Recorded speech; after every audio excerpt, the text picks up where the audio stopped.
Hey guys, welcome back to the channel. In this video I've got two replays for you from our good friend Panda, who's going to be playing the Object 780. So I've got this tank and it's not a bad tank, to be fair. It feels more like a heavy medium rather than an actual heavy tank. It's got some good mobility on it. DPM's not too bad and it does have really good shell velocity. It's not bad accuracy either. You got 1.9 second aim time as well as 0.35 accuracy, and you've got a 410 meter view range. Now you can see the top right hand screen that I've put up the equipment and the perks if you wanted to know what Panda is running on this tank. He has gone for a majority of sort of a fire prevention perk, because believe it or not, this tank does actually sort of mislead you a little bit. Sort of on paper you've got the internal fire chance of 15%, whereas in actual fact it does feel like it gets set on fire a hell of a lot more. The reason for that is because you've got the fuel tanks located at the front of the tank, so when they get hit a lot they just sort of burst down into flames. So he's gone for sort of as many methods of sort of preventing fires as possible, whilst obviously not going for a fire extinguisher on his consumables, because he wants to sort of run the food perk to try and keep the reload and the DPM as good as possible. So yeah, some good things about this tank is sort of it's got good turret armour on it. It's quite low profile as well, so you can sort of hold down, sort of turret's not poking out too far to be sort of penned. Not that it has many weak spots. I think you probably can pen the cupola but you have to sort of properly aim on it. By the time you sort of aimed in, the tank's probably already moved or sort of ducked down back into cover, making it quite hard to pen. The sort of bad points about this tank, really, in my opinion, is the penetration values. And not that great. It's even worse sort of when you get past 500 meters. The penetration values really aren't that great on this tank, so it can struggle to sort of pen quite a few tanks. It's got 7 degrees of gun depression, which isn't too bad. You can play sort of those ridge lines fairly effectively, but it's one of those where it's not great, it's not terrible. You can get sort of caught out sometimes, but Panda's doing okay. He's on Great Wall here, and he's sort of come to sort of the brawl, the usual brawl point, where he's managed to use the gun depression to its full effect, and he's managed to make it work sort of on these ridge lines. It's up to about 2.3k damage here, and like I say, he's got plenty of targets to sort of go at here, and he's just being cautious of this FE 4005, which is backing off now, so he's going to take the opportunity, gets a nice shot in there, manages to damage that tank's ammo rack as well. But I think this FE is kind of caught in two minds as to what to shoot at, so it's good for Panda because he can get the shots in, and then his friendly FE 4005 manages to take out that enemy 4005. Goes in on the new Polish heavy tank there, takes that guy out, and it's a pretty much decent game, to be fair. The whole team's done pretty well in terms of not letting the Reds sort of slide away with the game. There are 2 tanks up at the moment, and now Panda is going to go and squeeze the middle here. You can see the Reds have got a little bit of an overmatch on the medium and the tank destroyer down in H5 there, so he's going to come up behind and he's going to start getting some shots in. See that Bryceronte there, he takes him out in one shot on the move as well, which is always quite nice. And now he's going to focus his attention onto this E3. I think the E3 is E3 doesn't know he's there yet. Oh, now he does. Yeah, he's poked towards him. He does put a shot into Panda, but Panda's just sort of going full speed past him to get around him, but the FE 4005 manages to take him out. Now he's going to focus his attention onto this poor Tier 9 Chinese heavy tank, which is now caught in a complete crossfire and accepts his fate and gets taken out by the Grill 15. And Panda's up to about 5.8k damage here with 3 kills, a tiny bit of assist, so he's had a real good game so far.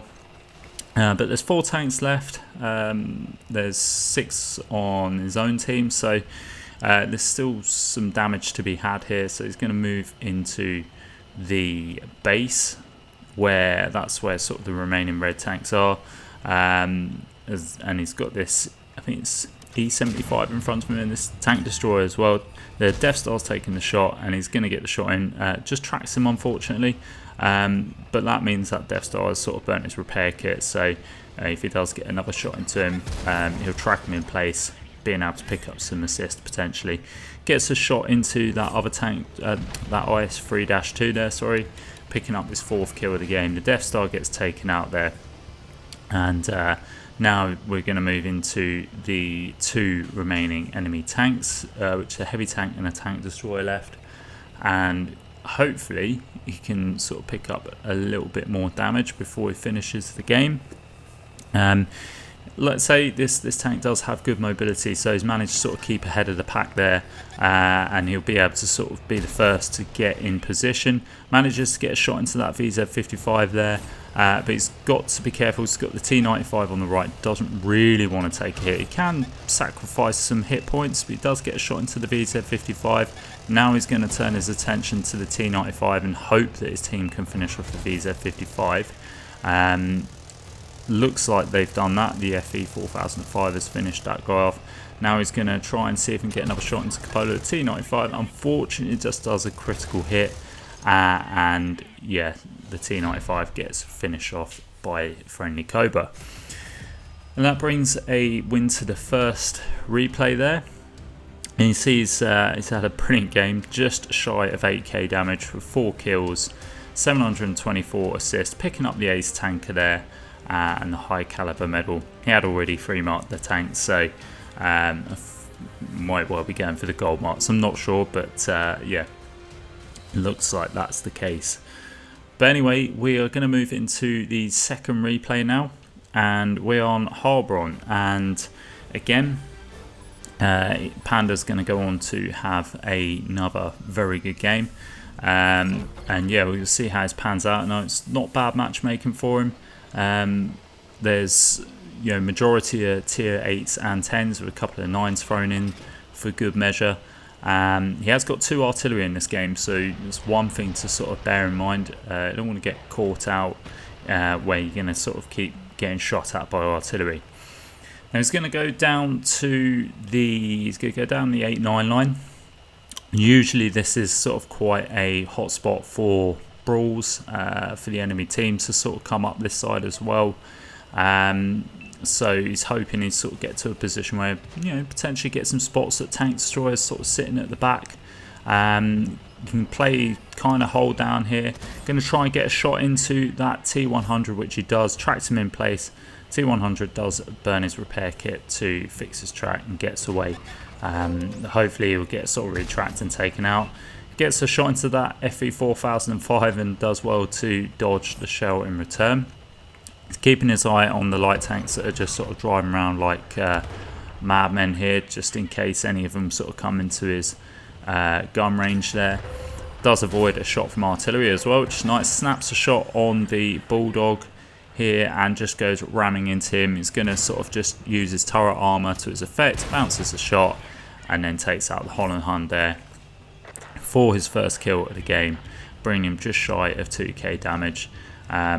So yeah, taking out a light tank on this map, it's a bit of a bonus because Heilbronn's sort of fairly open map and they'll sort of come into their own end game. Gets a nice shot into the Type 59-2 there, but sets him on fire because that tank sort of is a magnet for fires usually. So putting a nice shot and picked up a little bit more damage. He's looking at this AMBT onto the right of him. Might be able to squeeze a shot in. He does there. Has to be careful that he doesn't take any shots into the side of his turret while he's extending there, but he's done well not to do that. The AMBT decides better of it and decides to sort of leave that location. He's got artillery looking at him now, but he's just trying to see if he could potentially get any shots on some tanks sort of at the rear there. But unfortunately they lose their spot and he doesn't manage to get a shot away. But now he's going to sort of just rotate him left to right of this mound here, because it's keeping him arty safe. Also doesn't want to sort of go pushing out, because I say there are tanks at the back there, and yeah, you can see an FE 4005. That's not something really you want to be sort of venturing out in front of, because you will get your hit points shaved off of you very quickly. So now he's going to try and climb this mound here to see, I think probably extend his view range a little bit over to the right hand side. There is a T30 here, trying to see if he could potentially squeeze a shot in, but yeah, the map physics are not really going to allow him to sort of get into a safe position to get a shot off. So, but he, getting that spot, artillery manages to do him a favour and put that T30 down to one shot. He can now sort of squeeze a shot in for his second kill of the game. Picked up some really nice assists from that, actually, from that spot. Trying to see if he can potentially get a shot into that medium or heavy tank that's on the right of him. Doesn't. Oh, it's a TD Badger. Sorry, not medium or heavy tank, but he does manage to squeeze a shot in, putting that guy down to a one shot. He's going to try and see if he can potentially finish the Badger off. Badger's just gone undetected there, but unfortunately misses the shot. It's been a fairly close-ish game. His team are 3 tanks up, and he's going to move in here, try and get round the side of this enemy heavy tank there. He does get a shot in. Now this heavy tank is going to completely sort of YOLO out and try and get some shots into him. He can take the shot because he's still full hit points, which he does, and he manages to get a shot in return.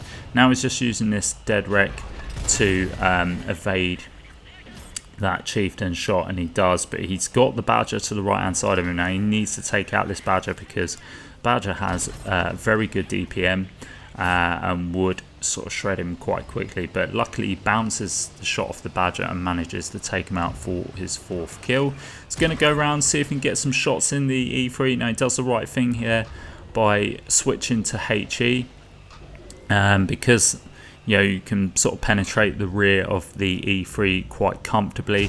Again, just going to aim for the bottom. 651, that's a nice roll on the HE there, and that's put that E3 down to a one shot. And he's going to go and aim for the same place in the engine deck, going for the side of the engine deck. I'm very surprised that didn't pen there. It must have ricocheted and just splash damage. Now he's gone back to the APCR, and this E3 has decided he was going to try and get a shot into Panda, but luckily just aims to a lower plate and manages to take him out for his 5th kill there.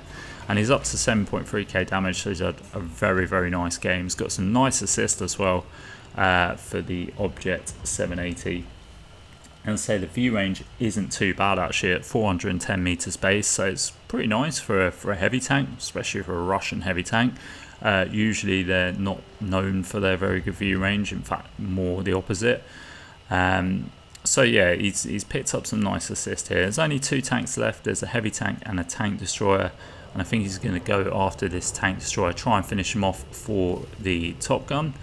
Like I say, he's moving sort of swiftly over, and say 780 can sort of get to its top speed pretty quickly as well. So hopefully he'll be able to get over there, but this tank destroyer, I think it's just Ruthless, is down to a one shot. Is he going to be able to get him? See the 114 on the right hand side is going to get there first, so it's not looking likely. But however, the 114 absolutely fluffs his shot, and that should allow Panda to be able to get the shot. He's just waiting for the Ruthless to poke his lower plate, which he does, giving him the 6th kill of the game. But now there's this Polish heavy tank. Now he can afford to take a shot. Is he going to take the shot? He's poking up, trying to see if he can get the Devastator medal here. Takes a shot from the Polish heavy tank and manages to get a shot into his underbelly for his 7th kill. And there we go. That is the end of the replay. And you see, picks up 7 kills, 7.6k damage, 2.5k damage. That's pretty much 10k combined. And the Devastator medal there. He picks up the Ace Tanker as well. So he's had a fantastic game. So yeah, credit to Panda for those replays. He's done a really top job of playing the Object 780. So anyway, that is it for the video, guys. I hope you enjoyed it. If you did, please like and subscribe, because it does help the channel. Feel free to leave a comment as well. And as always, I'll catch you next time.